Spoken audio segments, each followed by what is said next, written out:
नमस्कार, KP news 24/7 में आपका स्वागत है। मैं हूं पूजा आपके साथ। आइए सबसे पहले देखते हैं मुख्य समाचार। महाराष्ट्र के मुख्यमंत्री एकनाथ शिंदे के ऑपरेशन संकेत पर कर्नाटक के मुख्यमंत्री सिद्धरामैया ने कहा, हमारे विधायक नहीं है बिकाऊ। हैदराबाद लोकसभा सीट से बीजेपी की उम्मीदवार माधवी लता वोटिंग के दौरान बुर्के हटवाकर चेक कर रही थी आईडी कार्ड, दर्ज हुई शिकायत। देश कांग्रेस वाली कमजोर और डरपोक सरकार बिल्कुल नहीं चाहता, मुजफ्फरपुर में गरजे प्रधानमंत्री नरेंद्र मोदी। लाखों का सूट बदल देते हैं, पैसा कहां से आता है, राहुल गांधी का प्रधानमंत्री पर निशाना। तेज प्रताप यादव ने गुस्से में आरजेडी कार्यकर्ता को मंच से दिया धक्का, मीसा भारती ने हाथ पकड़कर कराया शांत। दिल्ली के बाद अब लखनऊ कई स्कूलों को पहुंचा बम से उड़ाने की धमकी वाला मेल।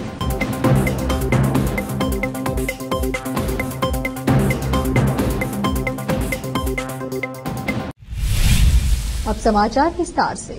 महाराष्ट्र के उनके समक्ष एकनाथ शिंदे द्वारा कर्नाटक में सरकार गिराने के लिए ऑपरेशन के संकेत के बाद मुख्यमंत्री सिद्धरामैया ने सोमवार को कहा कि कांग्रेस विधायक बिकाऊ नहीं है। शिंदे का एक वीडियो जो सातारा की एक सार्वजनिक बैठक का बताया जा रहा है, वायरल हो गया है, जिसमें वह महाराष्ट्र जैसे राजनीतिक विकास का संकेत दे रहे हैं, जिससे कर्नाटक में कांग्रेस सरकार गिर जाएगी। मैं हाल ही में कर्नाटक में एक बैठक में था, जहां उन्होंने एकनाथ ऑपरेशन चलाने की इच्छा का उल्लेख किया। जब मैंने इसके बारे में पूछताछ की तो उन्होंने इसे वैसा ही बताया जैसा महाराष्ट्र में किया गया था, जिसमें मैं भी शामिल था। शिंदे ने मराठी में कहा, वहाँ एक सर्कस है। 2022 में महाविकास आघाड़ी गठबंधन सरकार शिवसेना में विभाजन के बाद गिर गई। शिंदे ने अलग होकर भाजपा से हाथ मिला लिया।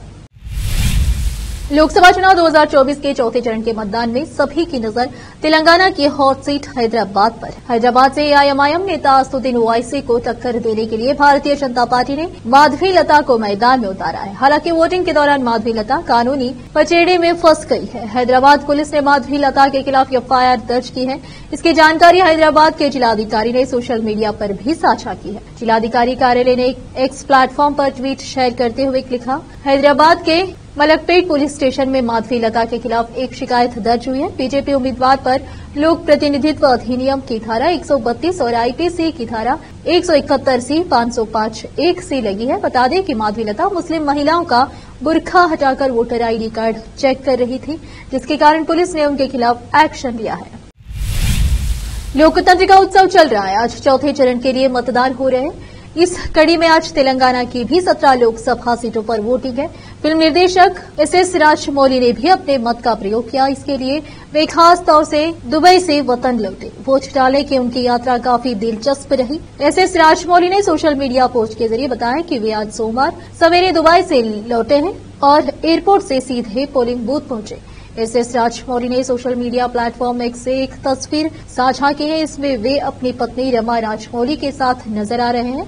मशहूर निर्देशक इसमें वोटिंग के बाद उंगली पर लगी नीली स्याही दिखाते नजर आ रहे हैं। इसके साथ ही उन्होंने कैप्शन में लिखा है, दुबई से उड़ान भरी एयरपोर्ट से सीधा पोलिंग बूथ पहुंचा, इसीलिए चेहरे पर थकान नजर आ रही है। वोट डाल दिया गया है, आपने वोट किया।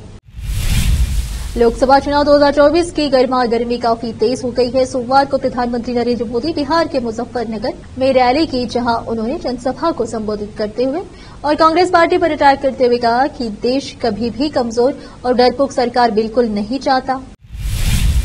लोकसभा चुनाव 2024 के लिए चौथे चरण का मतदान आज सोमवार 13 मई को हो रहा है। वहीं बाकी बचे 3 चरणों के लिए चुनाव प्रचार भी जारी है। इसी क्रम में कांग्रेस के पूर्व अध्यक्ष राहुल गांधी ने उत्तर प्रदेश के रायबरेली में एक जनसभा को संबोधित किया और प्रधानमंत्री नरेंद्र मोदी के सूट को लेकर एक बार फिर हमला किया। राहुल गांधी ने कहा, पीएम मोदी की सैलरी करीब 1.5 लाख रुपए है। 1.5 लाख रुपए की सैलरी है और एक सूट की कीमत 50,000, 60,000, 70,000 और 1 लाख रुपए है, तो दिन में 1 लाख का सूट कैसे पहनते हैं? दिन में कम से कम 3 सूट बदलते हैं, महीने के 90 सूट हो गए। आखिर पीएम मोदी के लिए लाखों के सूट बूट कौन खरीद रहा है? वायनाड से कांग्रेस सांसद ने कहा, नरेंद्र मोदी अडानी अंबानी को लाखों करोड़ रुपए देते हैं, वो उस पैसे से विदेशों में प्रॉपर्टी खरीदते हैं। अगर हम आपको पैसे देंगे तो आप रायबरेली से सामान खरीदेंगे, यहाँ के बाजार में पैसा बनेगा, फिर आसपास की फैक्ट्रियों में भी काम आएगा और लोगों को रोजगार मिलेगा। अमेठी में मैं राइफल AK-47 की फैक्ट्री लेकर आया था, लेकिन अभी तक इसे शुरू नहीं किया गया है क्योंकि नरेंद्र मोदी ये फैक्ट्री अडानी को देना चाहते हैं। अब फिलहाल लेते एक छोटा सा ब्रेक।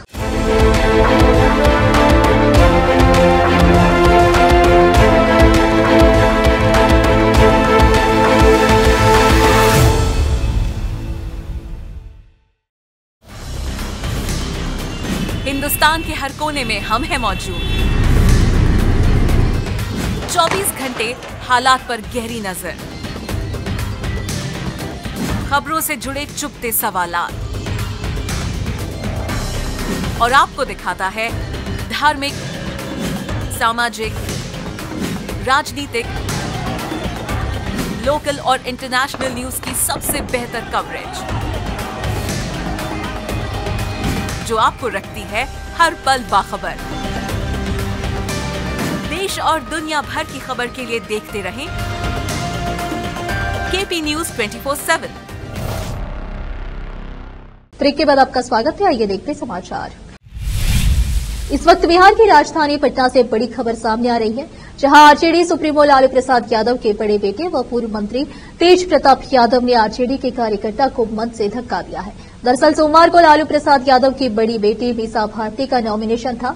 नामांकन सभा के बाद श्री कृष्ण मेमोरियल हॉल में सभा का आयोजन किया गया था। मीसा भारती के नामांकन सभा के दौरान तेज प्रताप यादव किसी बात पर नाराज हो गए और उन्होंने पार्टी के कार्यकर्ता को धक्का दे दिया। यह पूरा नजारा देखकर मीसा भारती हैरान हो गई। मीसा भारती ने तेज प्रताप यादव का हाथ पकड़ उन्हें शांत कराया। वहीं इसी बीच आनन फानन में आरजेडी के मुख्य प्रवक्ता शक्ति यादव ने उस कार्यकर्ता को वहां से हटाया। उत्तराखंड के मुख्यमंत्री पुष्कर सिंह धामी ने मुंबई के जुहू बीच पर सुबह की सैर के दौरान बच्चों के साथ क्रिकेट खेला। ऐसे में उन्होंने समुद्र तट पर योग कर रहे लोगों से भी बातचीत की। मुख्यमंत्री धामी बीजेपी उम्मीदवारों के लिए प्रचार करने के लिए मुंबई में हैं। दिल्ली के बाद अब लखनऊ के कई स्कूलों को बम से उड़ाने की धमकी दी गई है। मिल रही जानकारी के अनुसार यह धमकी ईमेल भेजकर दी गई है। लखनऊ के जिन स्कूलों को ये धमकी भरा ईमेल मिला है, उनमें शामिल है गोमती नगर के विराम खंड स्थित विगबैरो स्कूल, विभूति खंड के सेंट मैरी स्कूल और पीजीआई के एलबीएस स्कूल। पुलिस फिलहाल इस पूरे मामले की जांच शुरू कर दी है। आपको बता दें कि स्कूलों को यह धमकी भरा मेल भेजने से एक दिन पहले ही देश के कई एयरपोर्ट्स को भी उड़ाने की धमकी दी गई थी। आपको बता दें कि कुछ दिन पहले ही दिल्ली एनसीआर के करीब 100 स्कूलों में भी बम होने की सूचना भी ऐसे ही ईमेल के माध्यम से दी गई थी।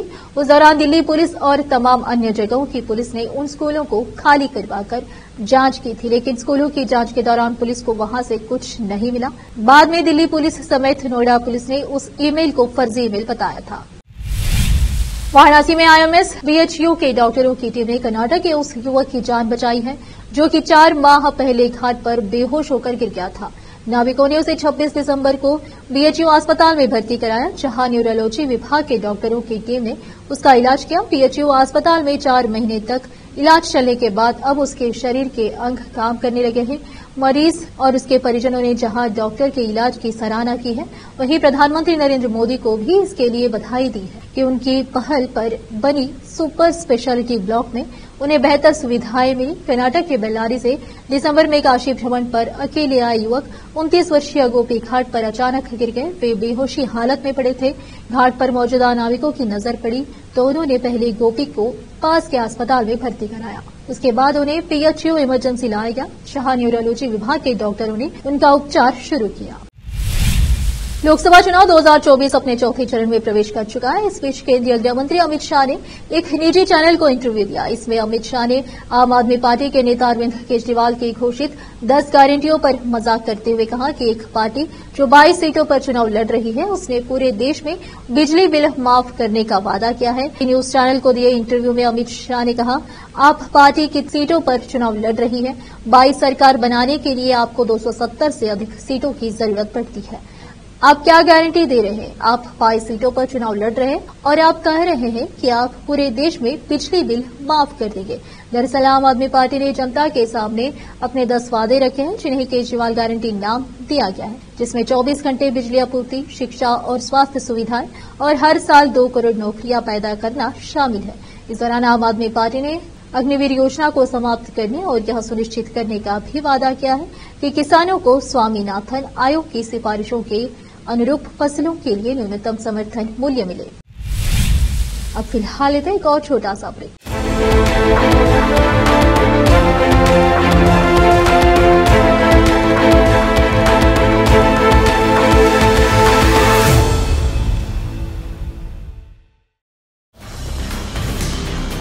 हिंदुस्तान के हर कोने में हम हैं मौजूद। 24 घंटे हालात पर गहरी नजर, खबरों से जुड़े चुभते सवालात और आपको दिखाता है धार्मिक, सामाजिक, राजनीतिक, लोकल और इंटरनेशनल न्यूज की सबसे बेहतर कवरेज, जो आपको रखती है हर पल बाखबर। देश और दुनिया भर की खबर के लिए देखते रहें केपी न्यूज 24/7। ब्रेक के बाद आपका स्वागत है। आइए देखते समाचार। जम्मू कश्मीर की श्रीनगर लोकसभा सीट पर अब्दुल्ला परिवार की 3 पीढ़ियों ने सोमवार को मतदान किया। इस मौके पर नेशनल कॉन्फ्रेंस एमसी के उपाध्यक्ष उमर अब्दुल्ला ने लोगों से बड़ी संख्या में मतदान करने की अपील की। नेशनल कॉन्फ्रेंस अध्यक्ष और जम्मू कश्मीर के पूर्व मुख्यमंत्री फारूक अब्दुल्ला, उनके बेटे उमर अब्दुल्ला और 2 पोतों जहीर और जमीर ने यहां बंद हॉल स्कूल में स्थित मतदान केंद्र पर वोट डाला। जहीर और जमीर ने पहली बार मतदान किया। पूर्व मुख्यमंत्री उमर अब्दुल्ला ने कहा, हमारे साथ पहली बार मतदान करने वाले 2 मतदाता भी हैं। यह पहली बार है कि हमारे परिवार की 3 पीढ़ियां एक साथ मतदान कर रही है। वर्ष 1998 के बाद ऐसा पहली बार है कि अब्दुल्ला परिवार का कोई भी सदस्य श्रीनगर से लोकसभा चुनाव नहीं लड़ रहा है। इस सीट पर नेशनल कॉन्फ्रेंस को सिर्फ 2014 आम चुनाव में हार का सामना करना पड़ा था। लोकसभा चुनाव के बीच हरियाणा के मुख्यमंत्री नायब सिंह सैनी से जुड़ा एक वीडियो सोशल मीडिया पर वायरल हो रहा है। इसमें दावा किया जा रहा है कि हरियाणा बीजेपी के कार्यक्रम में तोड़फोड़ की गई है। वायरल वीडियो में टेक्स्ट लिखा हुआ हरियाणा के मुख्यमंत्री नायब सिंह सैनी के लिए लगाए गए पंडाल को किसानों ने घुसकर तहस नहस कर दिया। फोर्स भी भाग खड़ी हुई। बीजेपी में सन्नाटा। इस वायरल वीडियो को सोशल मीडिया प्लेटफॉर्म एक्स पर शेयर कर कई यूजर्स लिख रहे हैं कि हरियाणा में बीजेपी को 400 सीटें देते हुए किसान भाई। वायरल हो रहे वीडियो की जांच की तो पता चला कि ये 2021 का है। कार्यक्रम में तोड़फोड़ तत्कालीन मुख्यमंत्री के कार्यक्रम में की गई थी। लोकसभा चुनाव के बीच एक्ट्रेस मनीषा कोइराला का एक इंटरव्यू वायरल हो रहा है। इस वीडियो को मौजूदा लोकसभा चुनाव से जोड़कर दावा किया जा रहा है कि एक्ट्रेस मनीषा कोइराला नेपाल को एक हिंदू राष्ट्र के रूप में दर्जा देने और भारत में 2024 के लोकसभा चुनाव के दौरान धर्मनिरपेक्षता को अपनाने की आलोचना कर रही है। सोशल मीडिया प्लेटफॉर्म एक्स पर @coolfunny टी-शर्ट नाम के यूजर ने इस वीडियो को पोस्ट कर कैप्शन में लिखा, मनीषा कोइराला हिंदू राष्ट्र का समर्थन कर रही है और सुझाव दे रही है कि कैसे वामपंथी कम्युनिस्ट और कांग्रेस का लोकतंत्र नेपाल को नष्ट कर रहा है। इन वीडियो के पड़ताल में बूम ने पाया कि यह नवंबर 2022 का है और मौजूदा लोकसभा चुनाव से इसका कोई संबंध नहीं है। वायरल वीडियो में एक इंटरव्यू दिखाया गया है जिसमें मनीषा कोइराला को नेपाल के हिंदू राष्ट्र को लेकर बात करते सुना जा सकता है। वह इस बारे में बात करती है कि कैसे नेपाल हमेशा से एक हिंदू राष्ट्र रहा है और कैसे यह उसकी पहचान का एक हिस्सा था।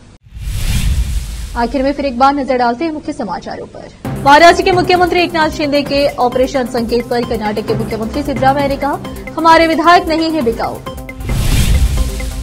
हैदराबाद लोकसभा सीट से बीजेपी की उम्मीदवार माधवी लता वोटिंग के दौरान बुर्के हटवाकर चेक कर रही थी आईडी कार्ड, दर्ज हुई शिकायत।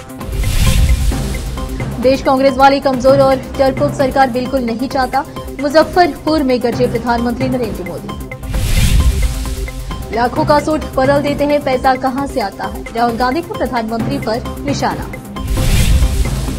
तेज प्रताप यादव ने गुस्से में आरजेडी कार्यकर्ता को मंच से दिया धक्का, मीसा भारती ने हाथ पकड़कर कराया शांत। दिल्ली के बाद अब लखनऊ कई स्कूलों को पहुंचा बम से उड़ाने की धमकी वाला मेल।